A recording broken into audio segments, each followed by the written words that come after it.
2 miles beneath the surface, where sunlight is a memory and pressure would crush a submarine like a soda can, something ancient moves through the ink. At first, you might think it's an eel long, serpentine, fluid, but look again. Its body has warped, its mouth is too wide, its eyes, if it has any, don't reflect light, they absorb it.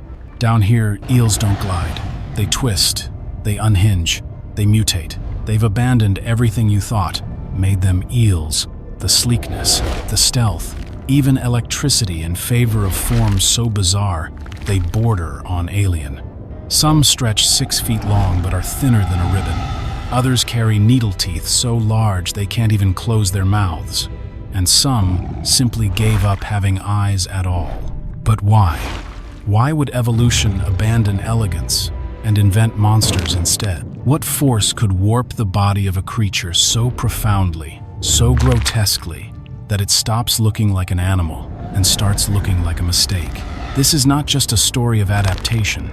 It's a descent into the void where life doesn't thrive. It endures. And every meter down reveals something we were never meant to see. Near the ocean's surface, eels are exactly what you expect. Vibrant, graceful, even beautiful. Take the snowflake eel. Its name alone sounds poetic. Draped in white and black patterns like shattered porcelain, it slithers through coral reefs with the elegance of smoke. These eels aren't hiding from nightmares, they are the ambush. Their skin mimics the rocks, the sand, the reef itself. When prey passes too close, it's already too late. And then there's the so-called electric eel, a name that's stuck for centuries but completely wrong. It's not even an eel, it's a knife fish, a freshwater imposter with a supercharged name. Found in rivers, not oceans, it delivers shocks, not horror. Up here, in the upper ocean, nature favors beauty and surprise. Here, vision matters, color matters, elegance wins. But all of that changes with depth, because just below this painted world, the sea begins to forget color. And as the light fades, so too does the illusion of familiarity. Slip past the surface and dive a little deeper into the twilight zone. Here, light is not gone, but gasping. It flickers like memory. And this is where eels begin to change. Meet the conger eel, a creature that looks like it clawed its way out of a sailor's nightmare. No more color, no more camouflage. Its body is thick, muscular, jet black like a shadow forged from muscle and hunger. Its eyes? Enormous. Not for beauty, but survival stretched wide to drink in the last drops of sunlight that filter through the gloom. The snowflake eel, delicate and slim, weighs barely a pound. The conger? Up to 130 pounds of silent power. It doesn't shimmer, it stalks. Its pigment erased, its grace replaced by force.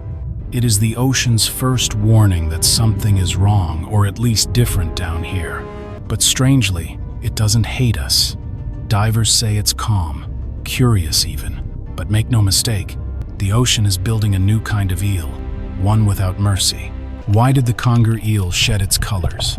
Why trade beauty for bulk? The answer lies in a place where sunlight no longer paints the sea, where light is a rumor and shadow is law. Down here, color serves no purpose. Pigment vanishes, not by accident, but by design. Black is the perfect camouflage, when nothing glows but the ghosts. And those oversized eyes? They aren't just big, they're desperate, engineered to catch the faintest shimmer of movement, the slightest twitch of life in the dark. These aren't upgrades, they're concessions. Evolution isn't generous here, it's brutal. Every feature the conger carries is a cost-saving measure in the bankrupted ecosystem of the twilight zone. The body grows stronger because food is rare. The eyes grow wider because hope is dim. This is where the ocean stops trying to impress you. It starts preparing you for the places where even light gives up.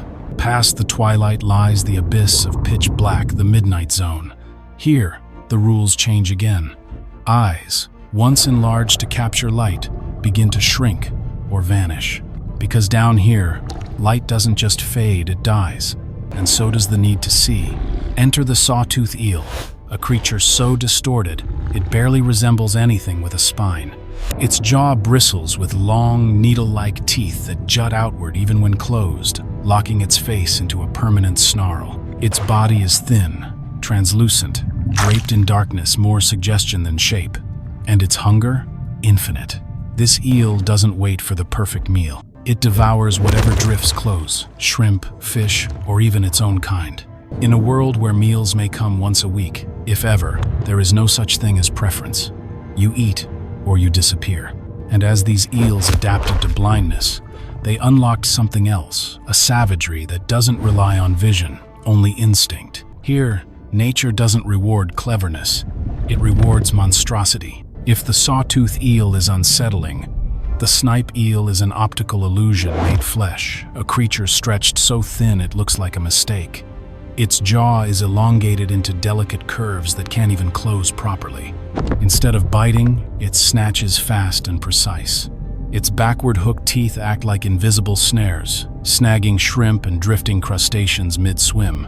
It doesn't chase, it drifts, it waits. It measures the currents like a sniper on a rooftop. Its entire body is built for one act, a sudden, perfect strike. But make no mistake, there's nothing graceful here. The snipe eel doesn't look like a predator. It looks like an accident.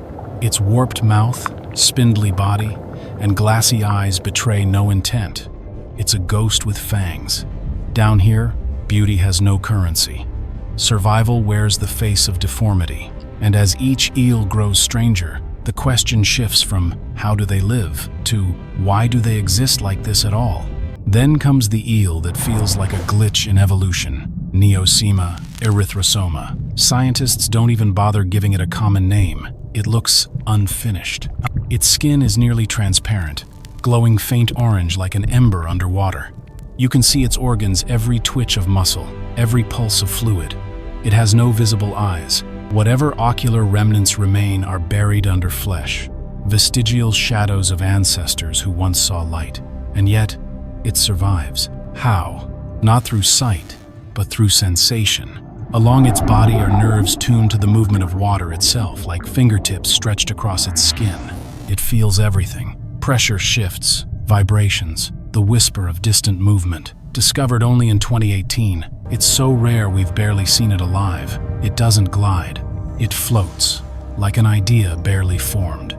A suggestion of life where form no longer matters. Here, in the dark, evolution doesn't refine, it forgets. Now we dive beyond darkness, beyond the midnight veil into the abyssal zone, where pressure crushes and silence roars. Here, we meet the most surreal eel of them all, the gulper. At first glance, it doesn't seem real. Its mouth is a balloon, a grotesque sac that can stretch to engulf prey nearly its own size. When it opens, its entire head seems to turn inside out, forming a black, gaping trap in the water. Its body, razor thin, serpentine, and almost weightless. Its eyes, tiny specks, lost on a face dominated by absence. It doesn't hunt, it waits.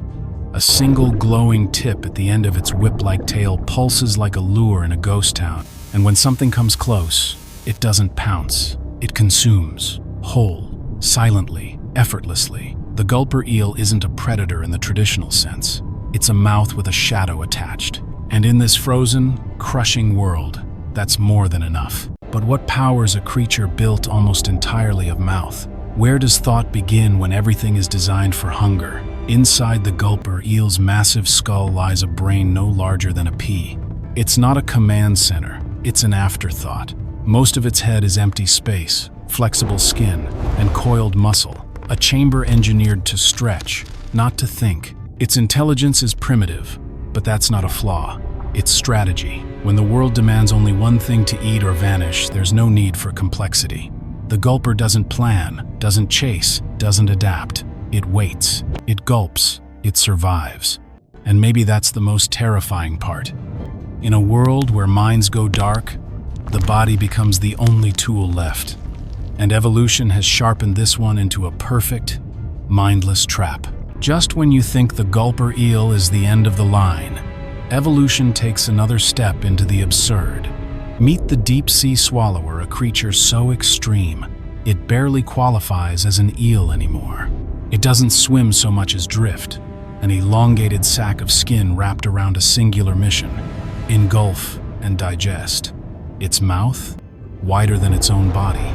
Its stomach, a grotesque balloon that expands to hold prey even larger than itself. When it feeds, its entire form distorts, puffing into a bloated, motionless shape like a deep-sea blimp marinating in silence. No speed, no grace, just hunger and patience. And then, stillness. For days. Because when you eat something your own size, moving isn't really an option. The swallower isn't a hunter. It's a biological event, one that waits for the perfect mistake. And when that mistake comes, it consumes not with malice, but with inevitability. Pause. But even the swallower has limits. At the outer edges of the abyss lives a creature that seems less like evolution's masterpiece and more like its confession. The one-jaw eel. That's not a nickname, it's a diagnosis. It has no upper jaw, just a single hooked mandible that juts forward like a scythe, ready to impale anything foolish enough to drift near. Its eyes are nothing more than faded dots, long since given up on light. Fins, practically gone. What remains has merged into its tail, allowing it to hover in place like a ghost tethered by inertia. And yet, it lives. Somehow, this skeletal whisper of an animal finds food, gulps it whole, and continues. But how? It's not built to chase, not built to fight, not even built to flee. It exists in a suspended state, not thriving, not dying, just being. The one-jaw eel is not a predator. It's a remnant, a creature so stripped of function, it raises a darker question. What if this is what happens when evolution runs out of ideas? Studying these creatures should reveal answers, but instead, it reveals how little we're allowed to know. Because the moment we pull these eels from the deep, they fall apart. Literally. Their bodies are built not for our world, but for one where pressure is 1,000 times greater. Their bones are soft, their tissue is gelatinous. Their insides are balanced delicately against the crushing weight of the deep. Remove that pressure, and they rupture. Eyes bulge or collapse. Organs explode. Gas-filled cavities expand like balloons until flesh tears apart. What we haul up from the depths isn't a monster to study. It's a melted memory, a leaking bag of black jelly with teeth. Even when we catch them intact, what reaches the surface is so warped, so decomposed. It's useless. No color, no structure, no truth. It's like trying to study a snowflake after you've breathed on it. The deeper we go, the more the ocean resists being understood. So why don't eels go deeper than this? What stops them from reaching the very bottom of Earth's oceans, the Hadal Zone? The answer isn't just pressure, it's design. Eels are built for flexibility, long, soft bodies that twist, undulate, and strike. But below 9,000 meters, that very flexibility becomes a curse. Every muscle fiber is compressed, every gas bubble flattened, movement turns into molasses. At those depths, even the act of swimming becomes an uphill battle against the crushing weight of water. It's no longer about thriving, it's about enduring. That's why the one-jaw eel looks the way it does, not monstrous, but minimal. It has been whittled down by pressure into a survival template. No eyes to waste energy, no jaws to complicate feeding, no pigment to hide in a world with nothing to see. The deeper you go, the more nature edits itself. Not to become better, but to become smaller, simpler, stranger. In the Hadal Zone, the ocean's true basement life doesn't flourish. It flickers. Creatures here don't swim. They drift, like memories that forgot how to die. The one-jaw eel is evolution's quiet resignation. No upper jaw, no working eyes, no real fins, just enough anatomy to remain technically alive. It doesn't chase, it doesn't flee, it waits. It's not a hunter, it's a relic, a minimalist echo of what once was. Down here, survival isn't about strength or speed or intelligence. It's about reduction. Every unnecessary feature has been erased, leaving only what's essential: a pulse, a mouth, a shadow. These aren't monsters. They're survivors of a world we weren't meant to witness. At these depths, evolution doesn't sculpt creatures into gods. It strips them down into ghosts. So what makes these deep-sea eels so disturbing?